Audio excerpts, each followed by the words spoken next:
Hey everyone, welcome to another episode of the Orange and Black Insider Bengals podcast. I'm Anthony Cosenza, and I am joined by my usual co-host, John Sheeran. John, Happy New Year. How are you, sir? Happy New Year to you as well. I feel like Bevo running out of that cage right up to Uga right now. I feel like I can run through a wall based on the past 3 days. Okay.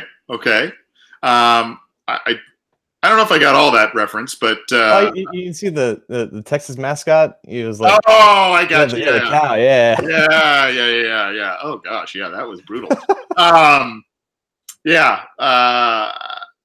Well, let's just start it off. Huge news, John. The Cincinnati Bengals lost to the Pittsburgh Steelers in Week 7. I'm just kidding. That's not the huge news. But that is news. But that's not what we're going to talk about tonight. We're going to talk about Marvin Lewis. Marvin Lewis is officially out as the Cincinnati Bengals head coach. And despite my little lack of humor there, we're going to talk about that. We're going to talk about some of the names linked to the Bengals, both inside and outside of the organization. A lot of intriguing names that are popping up. A lot of names that bring a lot of different emotions from fans. So we'll talk about those. We'll talk about Marvin Lewis's legacy. We'll talk a lot of stuff about the coaching situation in Cincinnati right now. And we'll also be taking some questions at the end of the show, so you can leave those in the live YouTube chat. You can leave them in the comment thread at cincyjungle.com. You can also call or text us at 949-542-6241. Calls we'll be taking towards the end of the show, but texts we can take throughout. So call or text us throughout the show if you would like. Text us throughout the show. Call at the end if you would like. And then we'll also be scanning our Twitter at BengalsOBI. If you want to send us a question there, do so. We appreciate the support. And as always, you can get this show if you are unable to join us live. You can get it on cincyjungle.com as well as iTunes, Stitcher, Google Play, Art19, and our YouTube channel. So subscribe to our feeds, subscribe to our channels. We appreciate it. John, it happened. Marvin Lewis, after 16 years as the Bengals head coach, is out of Cincinnati. It's surreal. It really is. It really is. Some of it sounds like it might be a mutual parting. I think some of that might be the Bengals doing Lewis a little bit of a favor, kind of saving face there. Look, he had 3 straight losing seasons after that, basically tying a franchise best season in terms of regular season record in 2015. Things have not been the same since they lost that wild card game against the Steelers that year. Player attrition, I don't think the team has emotionally rebounded. First of all, let's just start with, were you surprised, because he did have a year left on the contract, were you surprised that the Bengals did not bring him back? I was, because he had that extra year, and because just basically, like, I would have always been surprised when it actually happened, because I just expected it, because, like, we're so snake bitten as a fan base that we just don't expect them to do the logical thing. And this wasn't just the only year where it would have been justified to let go of Marvin Lewis. Back after that 2013 wildcard loss, even way before then, like the 2010 disaster when they had that reset. A lot of people, including myself, one of them, gone after the Steelers collapse. And at that point, I think that was like the pinnacle time for him to just leave. And just the last 3 seasons have all provided good cases for them to just start afresh. So when they continue to just keep bringing him back, it just, came to my conclusion that he's just here for as long as he wants to be. And if the case was that he decided to step down and had a mutual agreement with Mike Brown, then I guess that point stands. But the initial news that, originally broke when we heard about this was that it was Mike Brown's decision. And then I guess Lewis kind of just accepted that and just kind of went with it. So yeah, based off just what we initially heard, I was shocked, because there was just a certain point where I just wasn't ever expecting it to happen, at least, not in the near future. And, they would have continued to, suffer under his, lack of, ability as a head coach in, his 16 years. But still, this is the Bengals, and they just kind of do their own thing in the way that they want to do it. So for them to actually do the smart thing, at this point, there's almost a slight benefit of the doubt that you have to give to Mike Brown at this point, and credits due where credits due. And it's just not something that I expected to say about Mike Brown at this point. Yeah, we'll talk about Mike Brown management, where our faith level is. We'll talk about that a little later in the show as well. But you mentioned, interestingly enough, in the same sentence, you mentioned the word suffer and Marvin Lewis in the same sentence. And that has to bring up the question of his legacy with Cincinnati, right? I mean, there's a lot of good things on his resume as the team's head coach. Highest in most wins by head coach, I think, in team history. I think winning percentage is one of, if not the tops. I'd have to look at it again, but I mean, it's definitely up there. 7 Pro Bowl appearances. Like I said, he had that franchise-tying 12-4 record in 2015. So, I mean, there's a lot of nice bullet points on his resume as the Bengals head coach. But there's also the 0-7 playoff record. We know a lot of the stuff. So, John, what do you, in terms of his legacy, what do you think that is? And just before you answer, I just want to throw out a couple of other little caveats. You saw after the news broke about Marvin Lewis, Giovanni Bernard spoke to, I believe it was Bengals.com, saying basically some of the guys in the locker room viewed him as a father figure. You heard Chad Ochocinco say that on Hard Knocks and other stuff, other times. Vontez Burfict had said that in the past, and then you get examples like Kat Terrell of ESPN Cincinnati talking, relaying a nice story with her, and obviously the impact Marvin Lewis had in the community. So, I mean, that's the reason I bring all of that up, is because you got to take all of that into account, I think, when you talk about Marvin Lewis and the Bengals. There's no denying that at the end of the day, Marvin is a good guy. He's a good human being. And, most of the media, like Kat Terrell and the vast majority of his players, would have nothing but good things to say about him, because we all know him as a player's coach. We all know that he's grown, tight relationships with most of his guys. And that's why we've had a lot of, veterans and, second and third contract players come back to Cincinnati. And sometimes that was a benefit. Sometimes that was a detriment. But just naturally, when you have a guy for 16 seasons, most of the good gets overpassed by the bad if you just never succeed past a certain point. If you never eclipse if you suffer from the Peter principle, where you've maximized your ability and, you basically capped out as whatever position that you're holding. And he did that, like a handful of years ago. And the longer he stayed, the more you felt that the good was being overshadowed by the bad, because they were slowly devolving into the very thing that he brought them out of. And that's the one thing that a lot of his supporters would always defend him, saying if it wasn't for Marvin Lewis, the Bengals would still be, stuck in the 90s and be that team that was the Browns before the Browns ended up becoming what they were. So he definitely saved them from themselves. He took them from a certain point and got them to another certain point. But a coach like Marvin Lewis, who is a good coach in his own right, and will go down as an average to a slightly above average coach, whenever he would succeed as a division, winning the division, going to the playoffs, and even going beyond that, it was always a sense that he would overachieve, and the Bengals themselves would overachieve, because they were never really primed to do anything special under Marvin Lewis, because he just wasn't that caliber of a coach. Now, again, for a team that was in the position like that the Bengals were, Marvin Lewis was an ideal coach to get him out of there. But there was a certain time where he just maxed out what he could do here. And, the years beyond that, when he's, in the 2016, 2017, 2018 run where they only have 19 wins, that's a slight, blemish on the overall resume. But I still think that overall, looking back at Marvin Lewis, there will be more positive than negative thoughts. And it's more on Mike Brown and the Bengals management not letting go when the time was right, and kind of keep pressing on and trying to make something that ultimately wasn't anything worthwhile keeping around for this long. So I think overall Marvin Lewis's legacy, it will still be restored in good faith by the vast majority of just, logical Bengals fans like us. Yeah. To the first question I asked you in terms of were you surprised? I was a bit surprised. I thought that they would give him one more year, maybe get some of those guys back, get kind of the all-star assistant coach staff, the Vance Johnson, the Hugh Jackson type of thing, and make one more run at it, let him finish out his contract. So I was a little surprised. very un-Bengals-like, and I'm sure that was a very tough decision for Mike Brown to make. And like you said about the legacy, I think overwhelmingly, yeah, fans will be disappointed, but I think that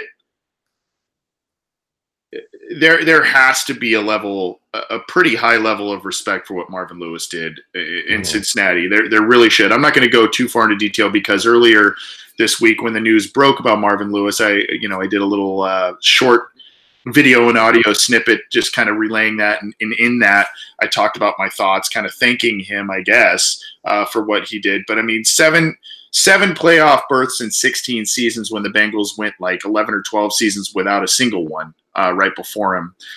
A lot of people publicly credited him for doing things, modernizing the Bengals. And there are what I worry about, and I think we can talk about this a little later, but what I do worry about is now the guy that supposedly, now we're not in those walls, but the guy that was supposedly, pushing that immovable object of Mike Brown to make some of these organizational changes. I mean, hell, we heard from TJ Hushmanzada before the season started about the jockstrap thing. Remember? I mean, and Hoosh had said that, Marvin came in and it was night and day basically by the time 2003, 2004, 2005 rolled around in what the team was doing, how it was operating. So what I worry about is now that guy is gone, that voice is gone. I worry that it's going to maybe start reverting to some of the old ways. And I don't. Now today's NFL is much different. Parody's the name of the game, but I wonder what that's going to be like without that supposed voice in Mike Brown's ear to say, no, we're going to do it this way. No, we're going to do it this way. And that's what I worry about. But I mean, Marvin Lewis, I've been approached by a lot of people lately, John, who have said, that, Marvin's finally gone. Are you just excited? And I kind of say, if there was, my answer to them is, if there were two people that I would love to see win a championship in terms of their character and in terms of the men that they are, it would be Andy Dalton and Marvin Lewis. Unfortunately, I don't know that both men have the abilities as either a starting NFL quarterback or an NFL head coach. We know Marvin's already won one, but as a defensive coordinator, to win a championship. I just don't know, like you said, kind of good guy kind of takes you only so far, right? Right. And that's kind of been my answer to people. I'm sure you've been approached by people as well on this. Mm-hmm. And to your point about potentially reverting back to where they once were, I think in general, like just thinking about moving on past Marvin, I thought that once he's gone, they have to completely reset everything and take out all of his known associates, whether it be coaches and players, away from the organization to kind of distance themselves from him. But at the same time, I also feel like that the legacy of Marvin Lewis for what he did to modernize, at the Bengals, who at the time when he was brought in was at the very, very bottom of professional sports, and he rose into somewhat a level of decency and relevancy, and that's just a testament to how bad they once were. So I think that in general, and from a macro standpoint, that Marvin Lewis taught Mike Brown a lot of things and a lot of ways of how to run an NFL organization, and just from his influence has helped them in the long run. And I think that those certain aspects, the good aspects at least, will continue to stay within the organization, because I think that Mike knows that he can't go back to the ways that he did back in the 90s, even without Marvin Lewis. But to your point, I do agree that there has to be a certain voice that kind of continues pressing that message so that they don't end up going back. But I do think that those sort of things will continue to stay in there, and that's kind of part of the Marvin Lewis legacy in that organization. Yeah, and I think the hope for Bengals fans and Bengals management, Bengals players, the hope is that Marvin's legacy, and there's nothing wrong with this, and Marvin's legacy is a guy that can turn an absolute garbage dumpster fire team into a competitive one, a guy who can build the foundation. Mm-hmm.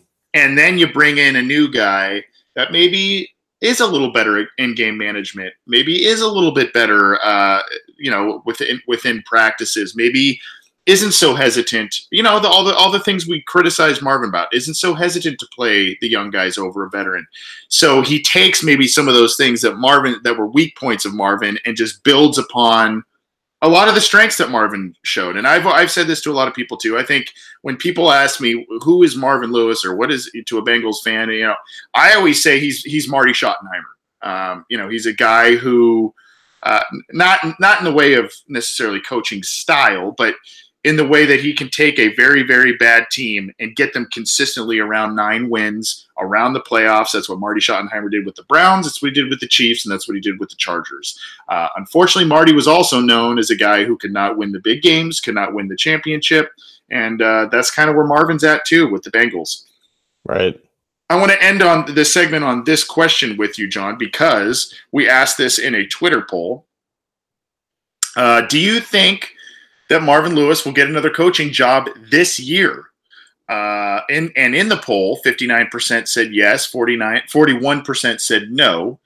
A little closer than I thought it would be. But there's two schools of thought here, right? I mean, it's either, man, he's been working his ass off for this franchise, and you can see he's tired, man. Mm-hmm. He is tired, and he is tired of the criticism, tired of the questions about his job security, all that kind of stuff.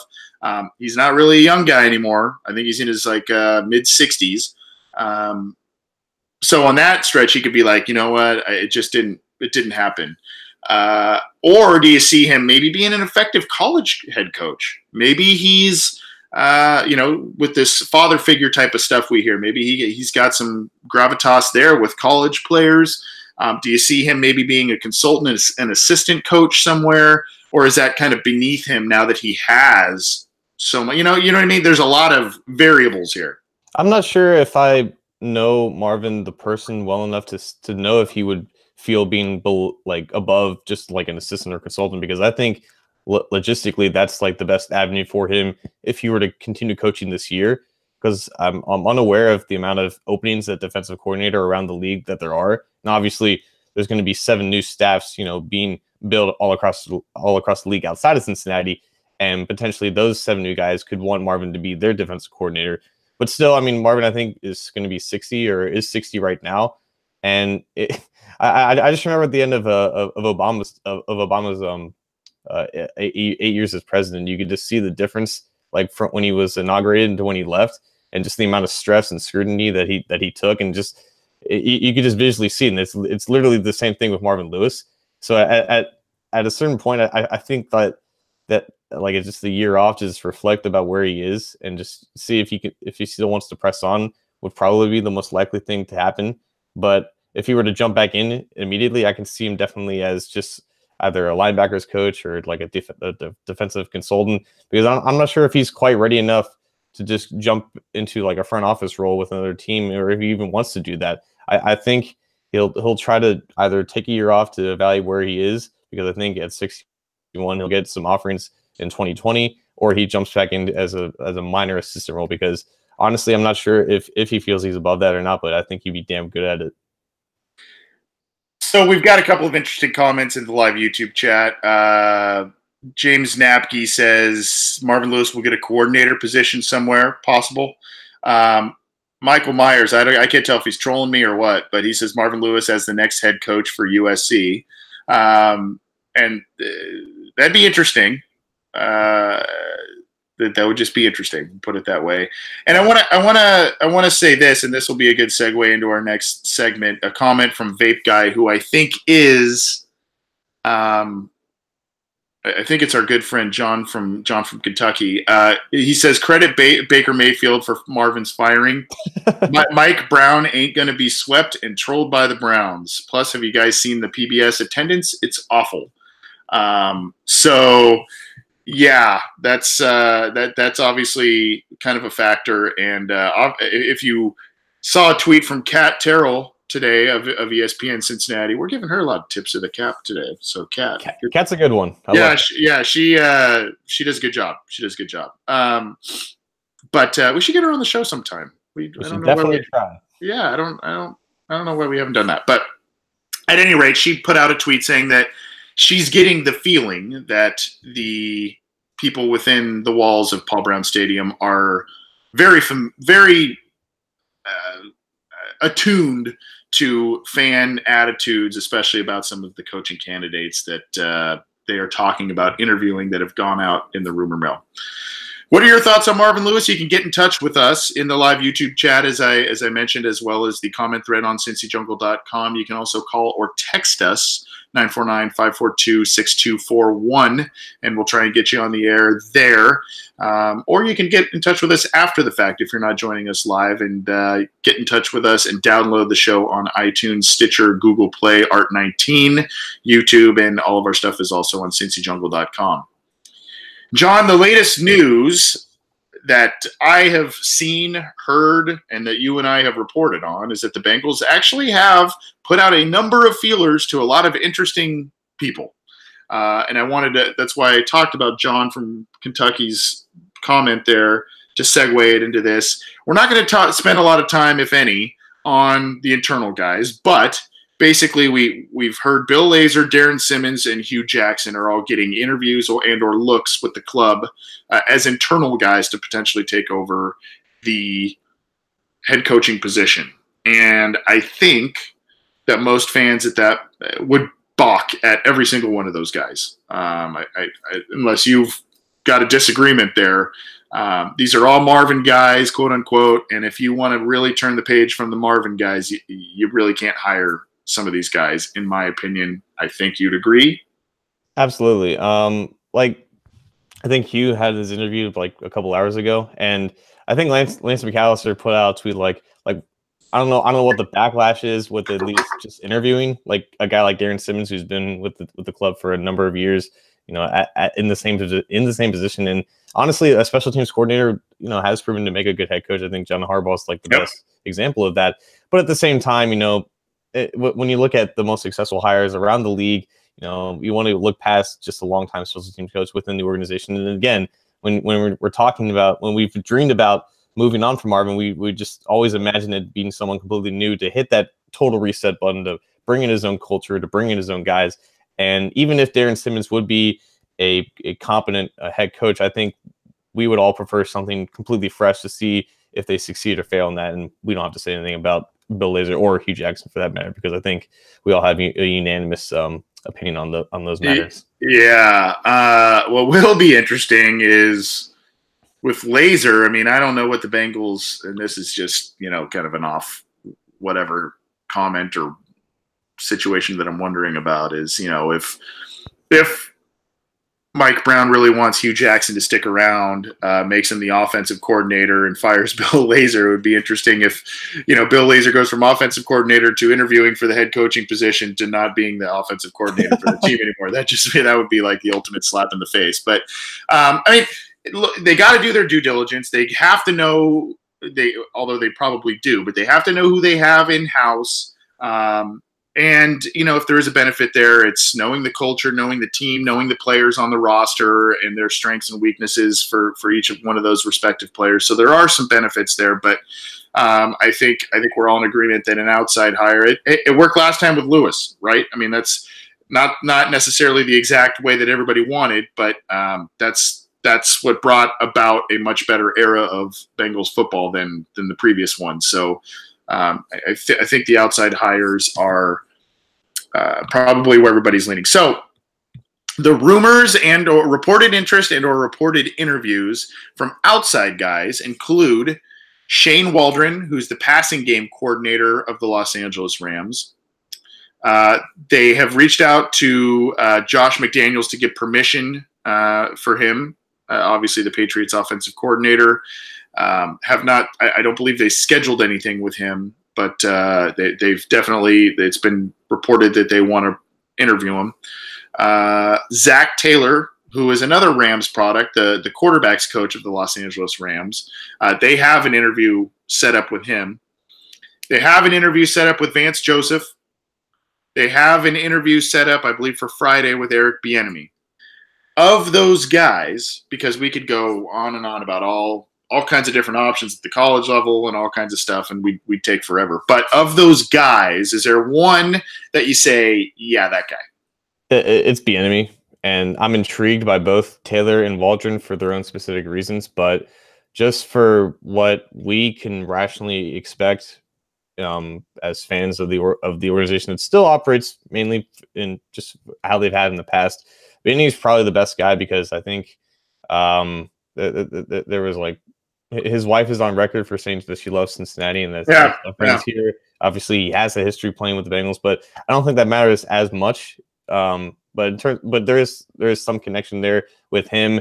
Marvin Lewis was a coordinator or was a defensive coordinator when he was hired by the Bengals, and Bieniemy has that coordinator experience, albeit for just one season. But the Andy Reid coaching tree is obviously very illustrious with Doug Peterson and Matt Nagy and even John Harbaugh again. McDaniels intrigues me, but I think he's going to probably have to wait a couple years to kind of restore his rep after what he did to the Colts last season.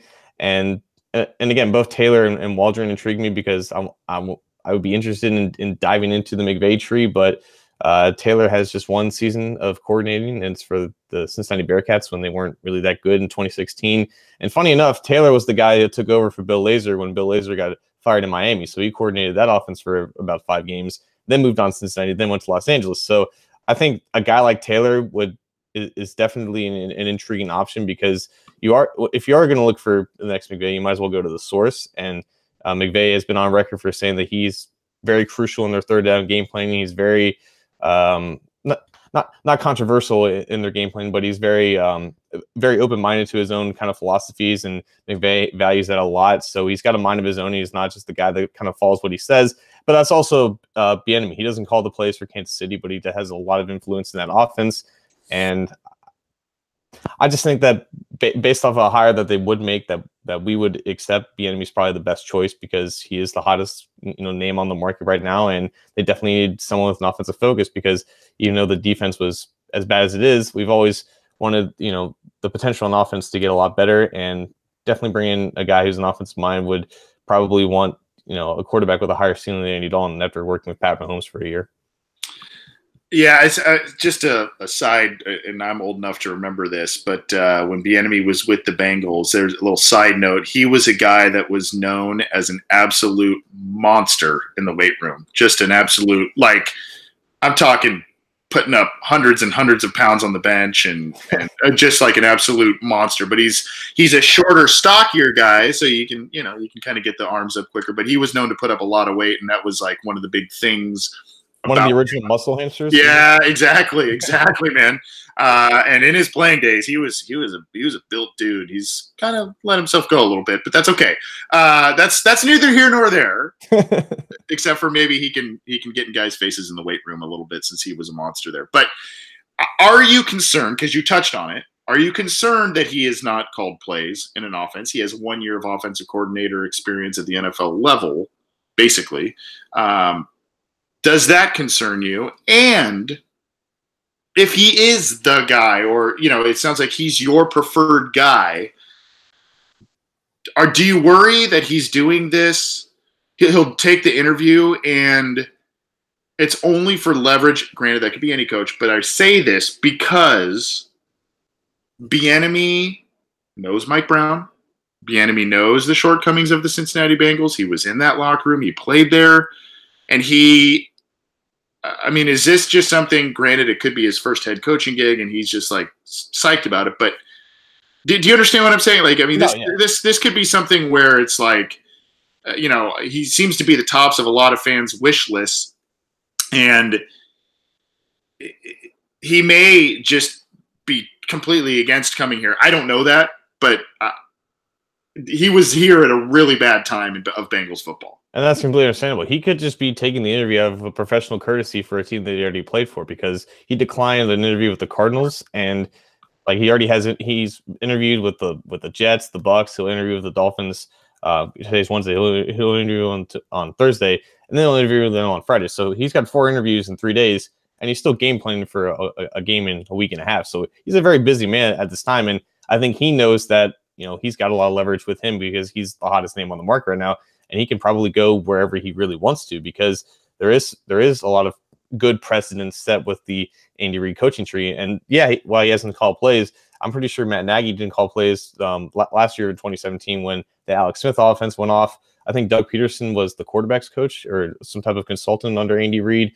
And, so I don't think the strictly, actually calling the plays is a necessary requirement. Obviously, McVay did that with Washington under Jay Gruden and with Kirk Cousins. And that's something that,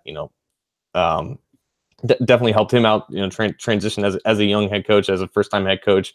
So yes, that's kind of a risk, but I think it's a risk worth taking when you're talking about, where he's come from, who has developed him, how, just the overall path that he's taken up to get to this point. And he's definitely had influence on that offensive explosion. It will take a lot of components that he learned from there to wherever he goes. And, Cincinnati has a lot of similar pieces to that Kansas City offense, albeit some of them haven't stayed healthy and some of them aren't exactly at that degree of talent. But, you could do similar things with Tyreek Hill that you do. That you can do similar things with John Ross that you can do with Tyreek Hill.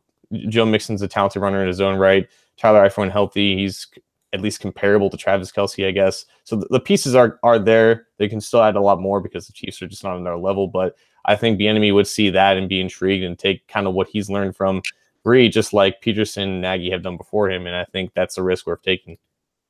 Yeah, so he's one of the tops for me as well. I coming from that team and that offense, I think, and that would lead to potentially some changes on offense, both for maybe some positional changes, but also, like you said, a potential rise in production out of guys like Ross. So from that perspective, I'm for him. He's not a popular guy, but there's some things about Josh McDaniels that intrigue me. For one, the Patriot way, right? I mean, that's he knows that system, that thing, that the way they do things intimately. Now, he tried to implement that as a really young guy with the Broncos, and that did not go over well. That tenure ended pretty badly. But he could come in here, I don't know, implement a system that kind of makes sense. Maybe even use Andy Dalton to immense strengths and make him. There's a lot of things there. Yeah, character stuff, whether it's handling of Brandon Marshall, whether it's bailing on the Colts job, whether it's all the stuff with the Patriots, the videotaping stuff, the deflate gate, all that kind of stuff. So there's some concerns there, but that name does intrigue me personally as well.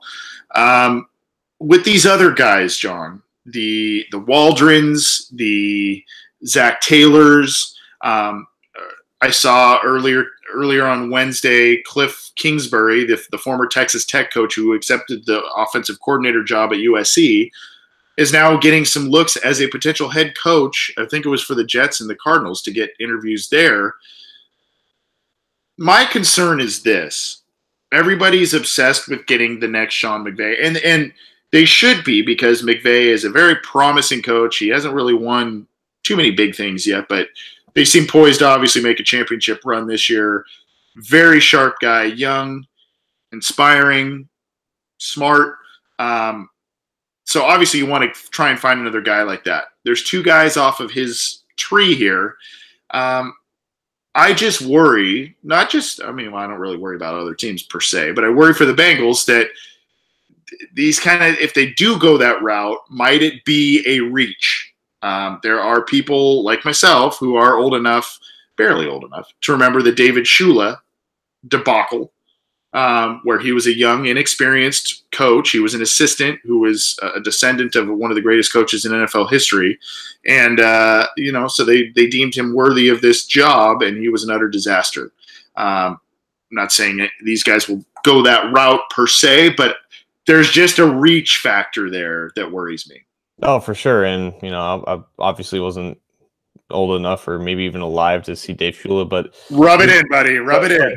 But McVay, like me, he's a millennial and he kind of operates kind of like one, and he has and the main thing that kind of separates McVay from the rest is just his acumen in general, just extensive knowledge and memory of just the most random things that you can possibly think of. He's that special of just the mind and has that top 1%, drive and just overall intellect for the game of football. And that's what has made him successful as a 32-year-old head coach, something that not everyone, a lot of people didn't think he would be able to do at this point in his career. Like the McVay hire at the time was definitely not revered to the level that it should be, because he did have a lot of inexperience. He was just 30 years old, and he was like a few years after being just a lowly assistant. And then he worked his way up to offensive coordinator with the Redskins. And so he did have play calling experience. He did have that under his belt, unlike, Taylor and Waldron, and who have been with him for the past couple of years. So there is that obvious difference. But if they hire, or if any team hires Taylor or Waldron as the head coach, then obviously they're gonna compare him naturally to McVay and see what McVay has rubbed off on him in terms of just overall intellect and just way of doing things. And if they do get that opportunity, then we can give them the benefit of the doubt that they see something special in those guys as well, in the way that they operate with such inexperience, and how they could potentially, be a leader of 53 men in a locker room, even though they're not that much older than all of them. I think Taylor's 35, Waldron's 39. Both have been graduate assistants and worked their way up to, some minor role in running an offense. So definitely going to be a risk, because they don't have that factors that McVay has. We don't know, personally what these guys are and what kind of major coaches they would be. But if they were to be given that chance, then we can almost we won't be able to assume, but I think we would have a pretty good idea that these guys are special minds. And I think that's the one thing that's separated McVay, and that will be very important in judging a potential hire of them.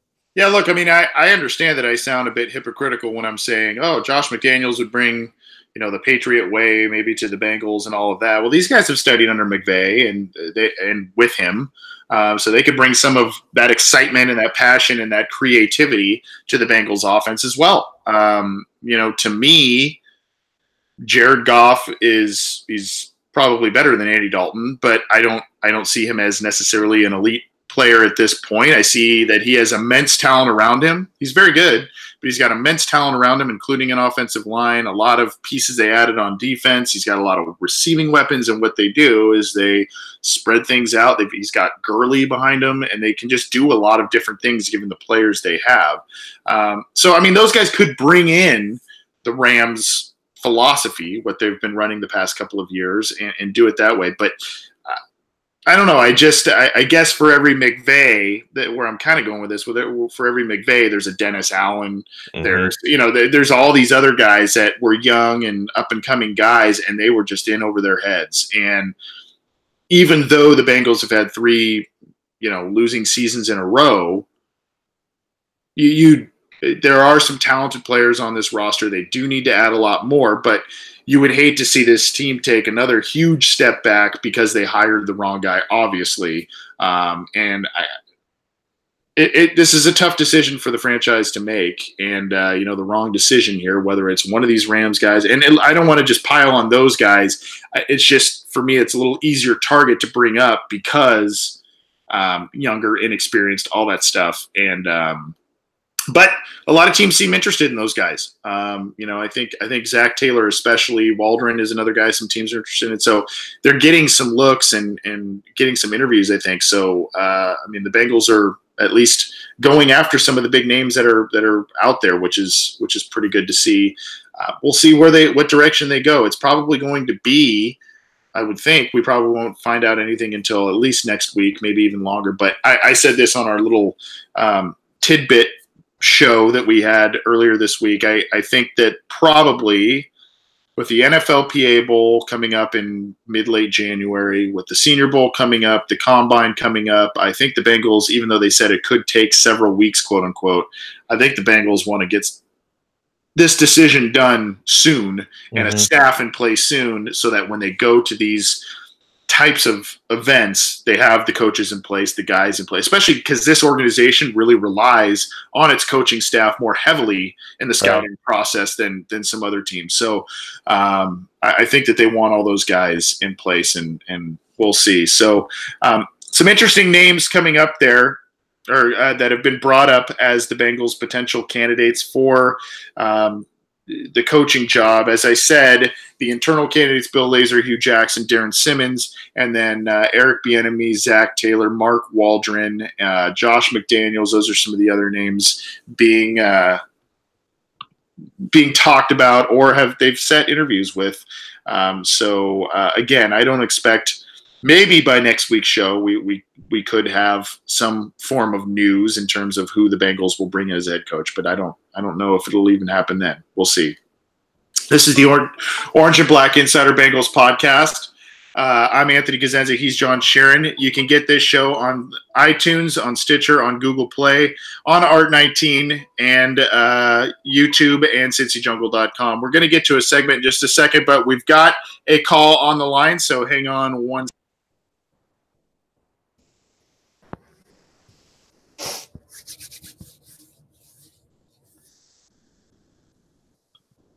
Hi, this is the Orange and Black Insider. Who's this?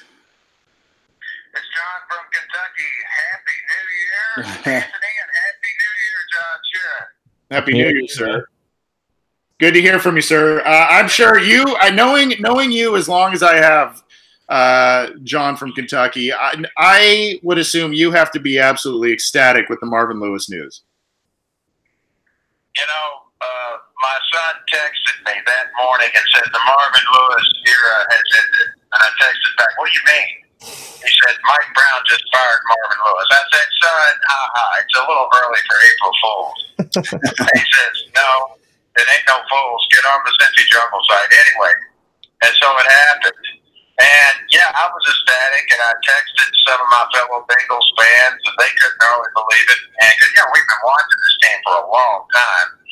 And, I was ecstatic. But then, when I calmed down and I took a realistic look at the situation, and you had just mentioned this comment earlier that I typed, and Baker Mayfield, the Browns, he was trolling us, not just you, but really the whole Bengals team. The Browns said they would stop us, and they did it. All the empty seats at Paul Brown Stadium. Now, Mike Brown does tolerate a lot of things, but you do know the history of Mike's father, Paul Brown, and the Cleveland Browns, correct? He was fired. He was devastated over that. You know that, correct? Oh yeah, absolutely. Yeah, I mean he started the team, and then Modell came in and basically pulled the rug out from under him and fired him. Yeah. Yeah, and that happened, a long time ago in the 1960s. That generation of people, man, if you got fired from a job back then, it's not like it is now where, people get fired, they go get another job, they get on the feet. Back then, oh my gosh, it was a blow to your ego. People were just devastated. Oh, you were fired from your job. What did you do? So, it was just, the Brown family really suffered. So anyway, to get on with it here, I just think Mike Brown, or I like to think, thought, look, I will not be trolled by the Browns. Mr. Lewis is going to be finding himself another job at the end of this season. And that's what I like to think anyway. And it did happen. And it just so happened, like I said, this was the first time Marvin Lewis was ever swept by the Browns. Mm-hmm. And he's no longer coaching with the Bengals now. And I appreciate you letting me make that point. Yep, absolutely, John. Thanks for calling in. We'll comment about this on the air here. Appreciate you calling in, and don't be. Great. And you know what, Anthony? What's good too? We finally have something new to talk about. The same old stuff. Tell me about it. Yes, and I hope this new coach, whoever it is, I just hope he motivates the team to play. Cincinnati has good players, and they're in better shape now than they were when Marvin first got here. We have more talent. Whoever this new coach is, just please, in prime time and in big games, let's see some aggressiveness and some very intense coaching, which we just never really saw under Marvin Lewis. Yep. That's all I have to say. All right. Okay, Happy New Year. Happy New Year, buddy. Thank you. So that was our good friend John from Kentucky. Always an entertaining phone call, and we had to take that one there.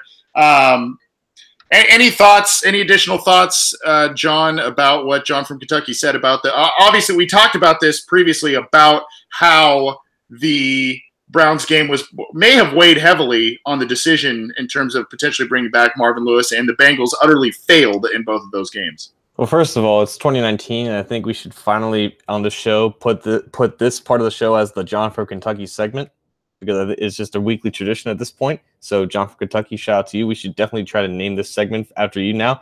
But yeah, it was something that I thought about after they lost that second Browns game. Like, I know Mike Brown is not okay losing to the Browns because of the history, but I just wasn't sure if he was capable enough of doing the right thing and, you know, doing the one thing that a lot of us wanted him to do for so many years. And so it was like, it was just the unstoppable force meeting the unmovable object in my mind when I was thinking about Mike Brown's thought process. And I guess one side just kind of overpowered the other one, and it ended up being the logical and right decision. So kudos to him again for just doing that. But I guess it really speaks to a testament about how much that loss kind of impacted him.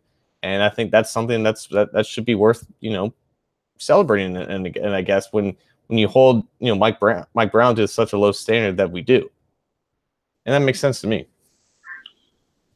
Makes sense to me as well. Like I said, and John brought up a good point. John's a longtime Bengals fan, and like he said, the Bengals, it's just kind of unacceptable to, especially in Mike Brown's eyes, it's kind of unacceptable for the team to lose to the Browns in the way that they did, to get swept in a season by the Browns. Now the Bengals have lost, I think, some back-to-back games, but it was like, you know, one game in one season and then the first game of the next season. So they weren't, you know, I guess that's a sweep in a way, but not really, because it's not in the same season. But it's the first time it had happened since 2002.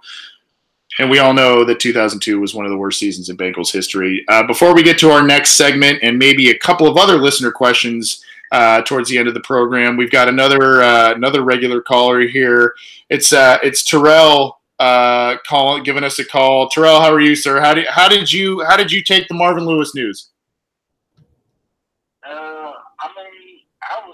I was happy for like 5 minutes, and then after about a while, you didn't think about it though. He will be missed a lot.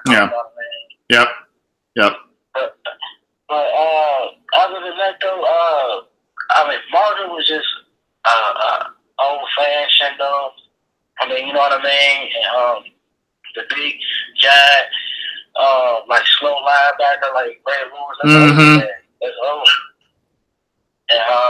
And on top of that, though, like I do want an offensive-minded coach, and I want a new guy, like a fresh new guy too. I like what John said. He did like Eric Ben. I don't know if I pronounced his last name right, Eric Benini, and the assistant from the Rams. That's cool too.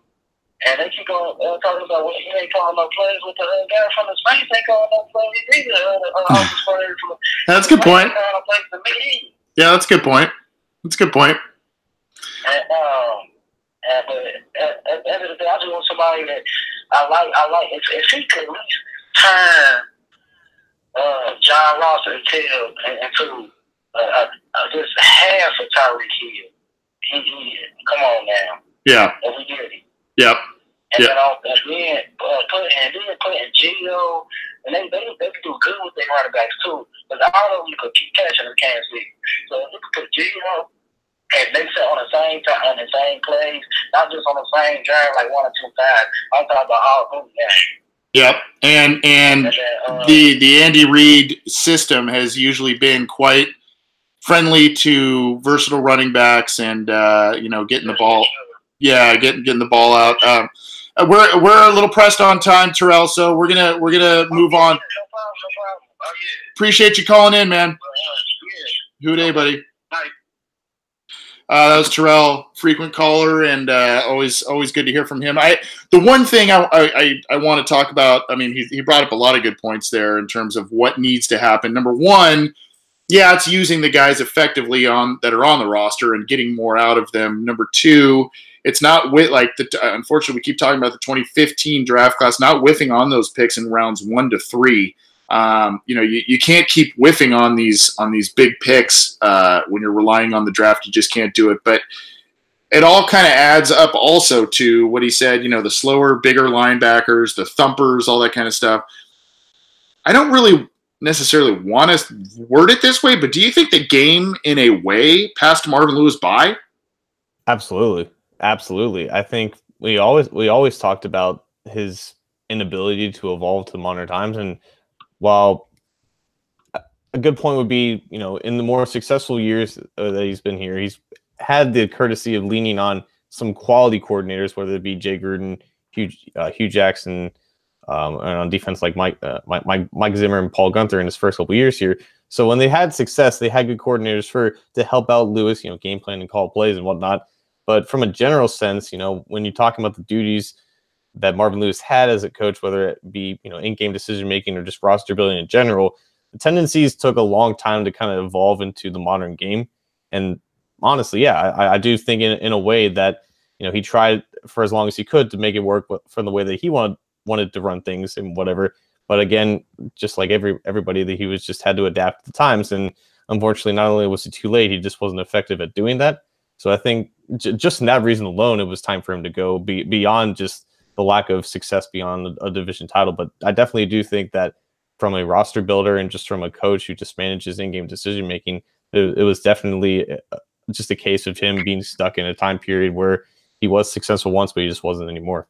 Yeah, and then on top of that, they just couldn't build an identity on what they were trying to do on offense. There were too many times where Mixon didn't get enough touches, and then he did, and then it just what they were trying to do was all over the map. And granted, injuries played a factor into that, but you got to kind of have a plan and an identity, and the Bengals really haven't had that since 2015, and that it shows in their record. So thanks for the calls. We're going to try and take more towards the end of the show as well. Before we do, I want to talk about this, John. The basically it's about, we've been talking about these coaches and who they're going to hire, who they're bringing in for interviews, all that kind of stuff. It's basically now about trust, and it's about who Mike Brown trusts. It's about who the other figureheads in management trust in terms of coaching this team, and then them bringing in other assistants that will coach this team.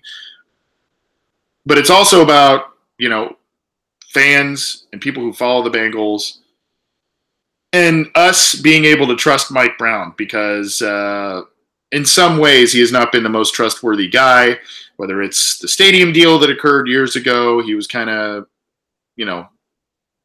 not being the nicest guy at that point to the city, and other issues.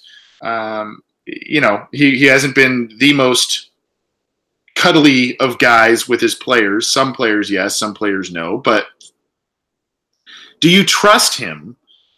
We kind of touched on it earlier. Do you trust him to make another sage decision like he did with Lewis? Now, granted, he could have potentially had Tom Coughlin at the time, and Tom Coughlin went on to win 2 Super Bowls. But that's, I guess, neither here nor there. But do you trust him to kind of make the right decision once again? Trust him to kind of give the keys of the team to a head coach, empower him? There's a possibility, because obviously Mike Brown is on board with Hugh Jackson. He really likes Hugh Jackson. There's a possibility that a guy comes in, gets a head coaching job here, and oh, by the way, you're keeping Hugh Jackson on your staff. You're keeping Bill Lazor on your staff because I say so. Do you trust that he's going to be open about it? And the fact, maybe I hate to say it this way, that he's pretty old and he wants to see a championship before he goes. Maybe that is where he's going to be like, fine, do your thing. I'm hesitant, personally. Yeah, definitely the patience, I guess. Believe it or not, Mike Brown is on a winning streak right now because he fired Marvin Lewis. And I guess that creates a benefit of the doubt. And I guess it just depends on how big of the benefit of the doubt you want to give to Mike Brown. It could be as small as an eraser. It could be as big as the moon. And I think it's just based off your preference, but I guess we don't really have a choice. We just kind of have to at this point because, yeah, the last time they hired a head coach, they looked at the hottest candidates out there and hired a pretty decent one to Marvin Lewis, and eventually progressed them to where they are now. Now they have to progress from where they are now to a legitimate contender, and that's going out and getting another high-profile head coaching candidate to do things his own way and to eventually, establish a certain amount of power in the organization.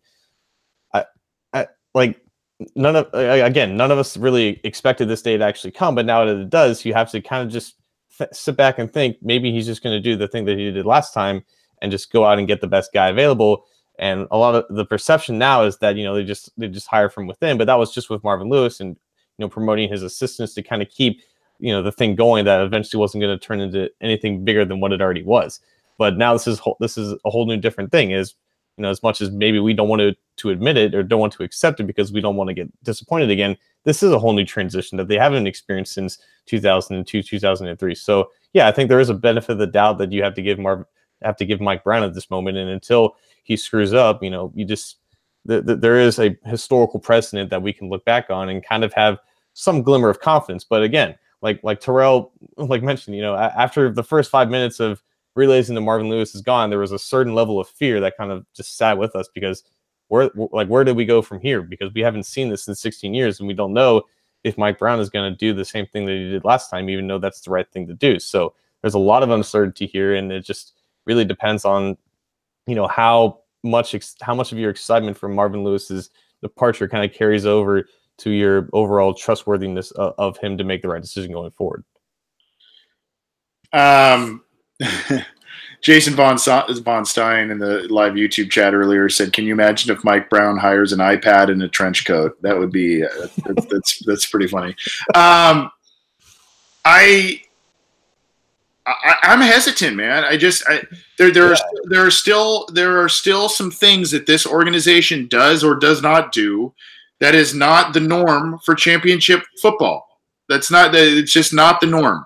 I probably sound like a broken record, and everybody who's read my stuff or has listened to this show or other shows I've been on for years, I've been a big outside free agency guy. I hate to sound like, keep talking about it ad nauseum, but it's kind of true. They don't do enough in outside free agency, and they're not aggressive enough in the draft, and they don't, there's other shortcomings internally in terms of, if you want to do the indoor practice facility thing, if you want to have other beefs, there's stuff that they should do, that they should have, and they do not do it. So, and that's squarely on the decision of the owner.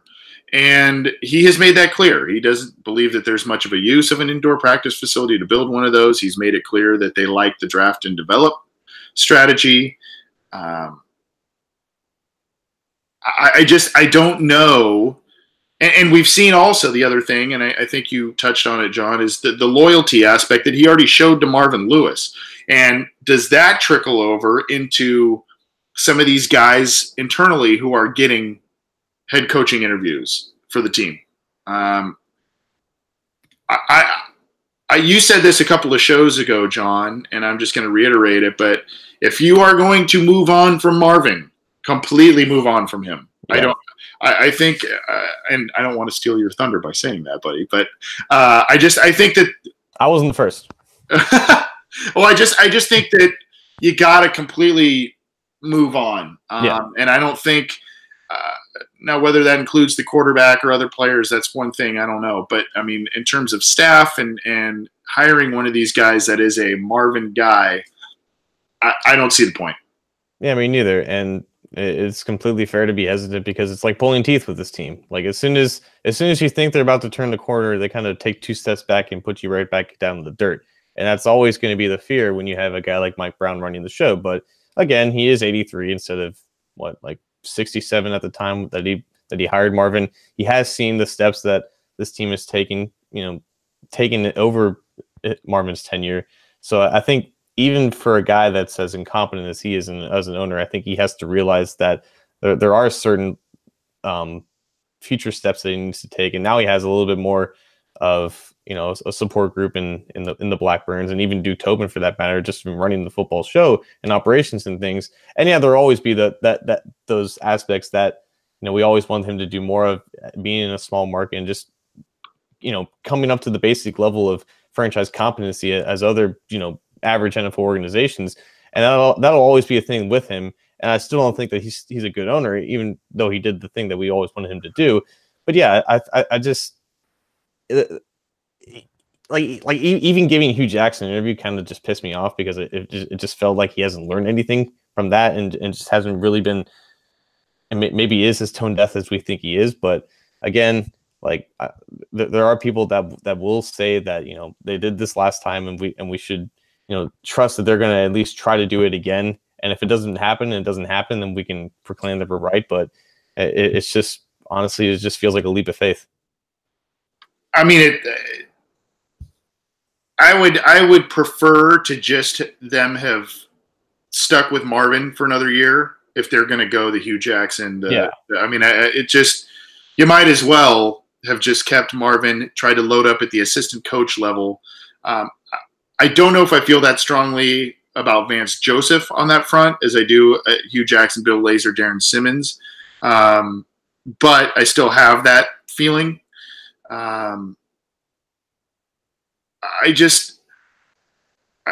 It's going to take, and Marvin, God bless him, he was this way throughout his tenure, especially the early parts. It's going to take probably someone young, probably someone who is incredibly charismatic that walks in that door to really wow Mike Brown and to really say, okay, we got to do what this guy says. We got to do.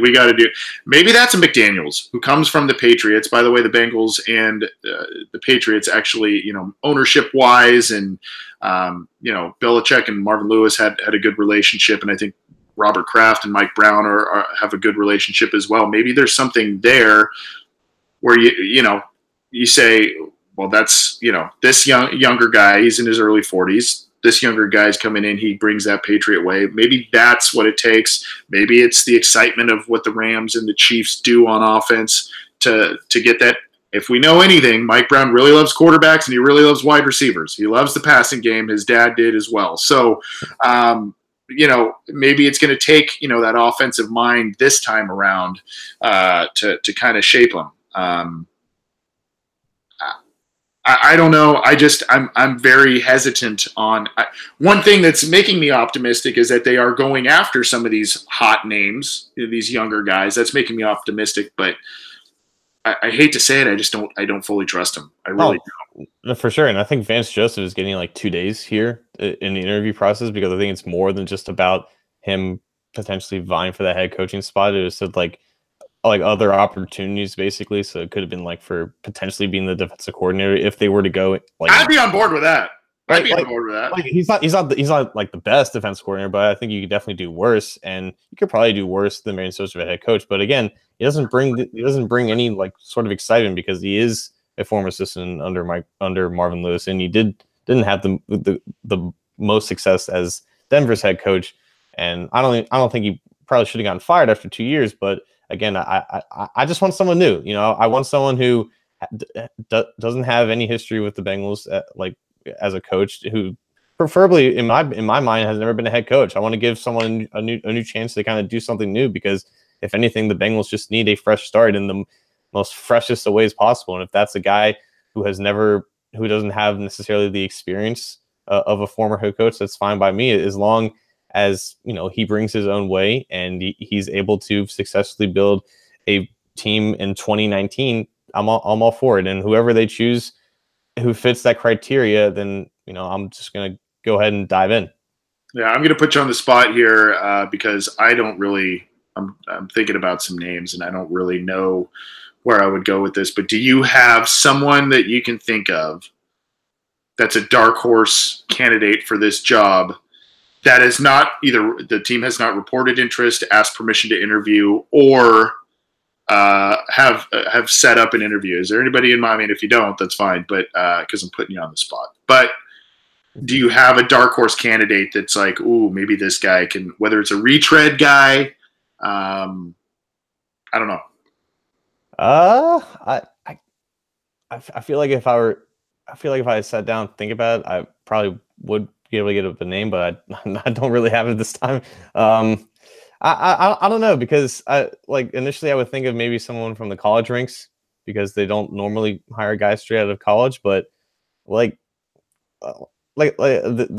Jay Gruden hire comes to mind as someone that not a lot of people expected, because he came out of the the CFL or Arena, I think. Yeah. The Arena League, and I think a lot of people at that time wanted like his brother to potentially come on. So Jay Gruden was definitely a surprise, and I think that they do some decent research in terms of finding at least assistants in that mind. So, if not one of these Rams guys, I think they'll look at other successful offenses like maybe somebody else from Reed's staff on the Chiefs, or maybe even someone else from the Patriots. I think that they're looking in the right spots, and they're asking for the right kinds of people. And if they don't work out, I think that they'll continue to search for kind of guys like that. And I think there's a lot more than than we can see on the surface of the NFL. Yeah, I mean, there's a couple guys I can think of. I guess Steve Wilkes, the guy who's just fired from Arizona, he's a guy that I don't think got a fair shake at all. That roster was torn apart when he got there, and then he gets 1 year. Quarterback position's a mess, rookie quarterback, and they let him go.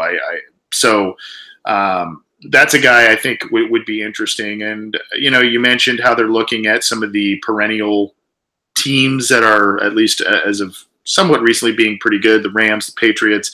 Why not look at someone at the Steelers? I mean, there's not really the big names, but I mean, that's the team you got to start beating. Maybe the Ravens as well. Those are the teams you got to make sure you beat in this division every year. Yeah, the Browns are pretty good this year, but every year those seem to be the guys at the top. And why not get a guy that maybe knows consistently how to beat the teams, know those cultures, to bring that over to the Bengals. The Bengals seem to want to emulate certain forms of those teams, including keeping continuity at head coach, which is a Steelers staple, a Ravens staple. But, I don't know. That's maybe another place I think the Bengals could mine if they start doing these interviews and aren't really blown away by anybody. But we'll see. There's a lot of different I saw some people in the live YouTube chat say, David Shaw from Stanford, and even Mike Zimmer, who is still, by the way, employed as the head coach of the Vikings.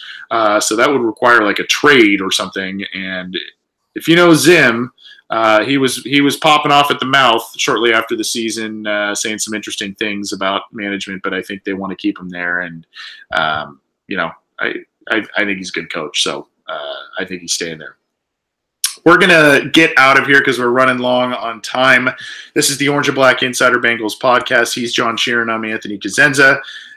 We appreciate the phone calls we received and all of the interaction, all of the live viewers. We had a lot of live viewers tonight, so that was pretty cool. So we appreciate all of the interaction and the calls and everything. You can get this show on iTunes, Stitcher, Google Play. You can get it on Art19.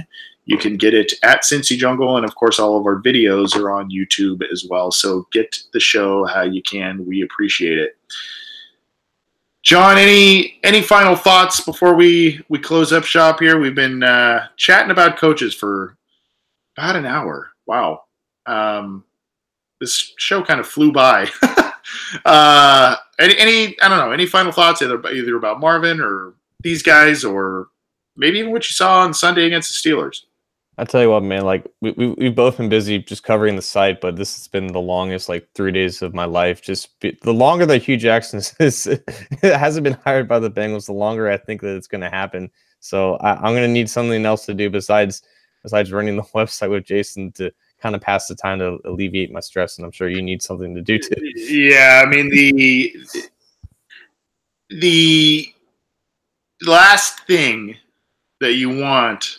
It would just be so Bengals-like if they had, a decent coach in their arms for years and years and years.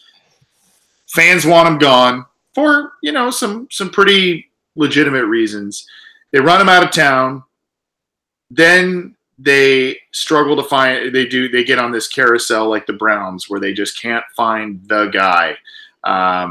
And that would just be the ultimate nightmare. It would be very Bengals-like for us longtime fans and cynics. So that would just be not ideal, to say the least, if that's what comes of this. And that could happen if some of these internal guys get hired and, potentially the results are not good on the field. I do want to say this. For the new year, and this might be a little surprise to my co-host, but we're going to try and bring you more frequent content aside from just the weekly 1 hour show. I think what you potentially have joined in for on this past Monday where, you know, I think we're going to do like a weekly news briefing of Bengals. That's an idea I'm floating around, whether it's big news or just kind of news about the Bengals and around the division, that sort of thing. And maybe another thing in there as well. So we want to pump out some different stuff. I think this roundtable show between John and I, we bring in other guests and whatnot. I think that's great, and we're going to continue to do that as well. But I think doing these other shorter little snippet shows, we want to start doing that, get you some news, notes, all that kind of stuff. So keep your eyes and ears open for that. We're going to try and get, per the request of the fans, we're going to try and get some more guests, whether it's from other teams, whether it's former Bengals, current Bengals, that sort of thing. We're going to try and get more of that. We had some high-profile ones towards the beginning of the season this year, and Anthony Munoz and Willie Anderson. Then as the season got going, we just put the pedal to the metal, and we didn't get too many other actual Bengals players. So I have some in mind. I don't want to say on the air and overpromise and underdeliver, but we'll try and get that. We'll try and get that going for you as well. So just want to bring you the best show possible, bring you, some good guests, and obviously you don't have to hear from us two knuckleheads all the time, I guess. Well, personally speaking, you're not a knucklehead, John. I'm the knucklehead. But, you don't know me that well. But that's just a little side note for everybody who watches this show and downloads it regularly. We're going to try and get some different stuff going for the new year, something we want to do and help build the show, round it out a little bit, I think, and we'll keep doing that. So pay attention for that and get them on the channels that we mentioned earlier. That's the show. Thanks for tuning in. Thanks for all of your questions, comments, phone calls, all that stuff. We will definitely be keeping you apprised of what happens in the Bengals coaching search, the interviews, all that stuff, not only on this show, but on CincyJungle.com. We have a tracker of all the coaching stuff, and all of the news, notes, opinions, analysis, all that stuff is there. So check it out. And we appreciate all of the support that you continue to show this program as well as that website. And we look forward to giving you more content, even though it is technically the off season for the Cincinnati Bengals. For John Sheeran, I'm Anthony Cosenza. We'll see you next time.